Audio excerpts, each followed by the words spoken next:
Parlons maintenant et profondément de notre puissant ennemi, le libéralisme. Le libéralisme est un puissant système géopolitique qui se manifeste par un mécanisme dont le principe s'appuie sur l'offre et la demande. Un principe dit régulateur du marché. Un principe dit régulateur de l'organisation de nos peuples et de nos nations. C'est-à-dire que les prix baissent ou augmentent en fonction du niveau de la demande, c'est-à-dire de la clientèle.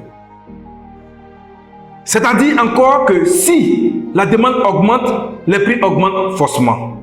Et si la demande baisse, les prix doivent naturellement baisser. Mais le comble, c'est que ces gens-là, ces puissances économico-financières-là, se débrouillent toujours pour que la demande ne baisse jamais.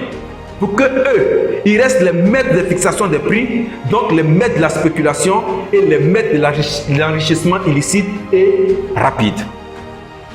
Et ce monde économico-financier international-là, les maîtres de la géopolitique, qui est bien averti de ces pratiques, qui est bien expérimenté dans ces pratiques, voyez-vous, quand ils s'intéressent à un pays, ils ont 8 moyens classiques et bien rodés de soumettre ce pays-là à leur volonté.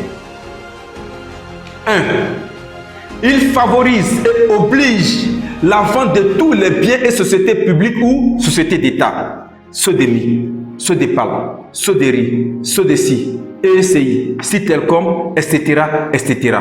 Souvenez-vous de l'après-Oufouette, quand sous inspiration des institutions internationales, la quasi-totalité de toutes nos sociétés d'État fut liquidée, vendue, bradée à la limite.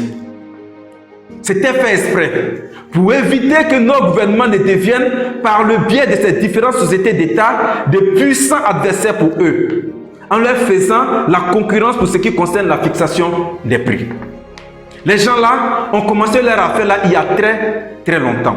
Et remarquez et comprenez toutes les puissances financières internationales qui manipulent à leur souhait.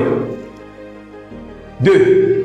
L'achat de toute la quasi-totalité des biens des Ivoiriens. Je veux dire, les entreprises et les sociétés privées nationales. Celles qui appartiennent aux entrepreneurs de nationalité ivoirienne sur leur propre sol. Alors, la quasi-totalité de ces entreprises ont été rachetées par les multinationales internationales, créant ainsi un principe de quasi-monopole partout, où c'est eux et eux seuls qui décident des prix à pratiquer, faussant ainsi le principe même de la libre concurrence, principe fondamental du libéralisme.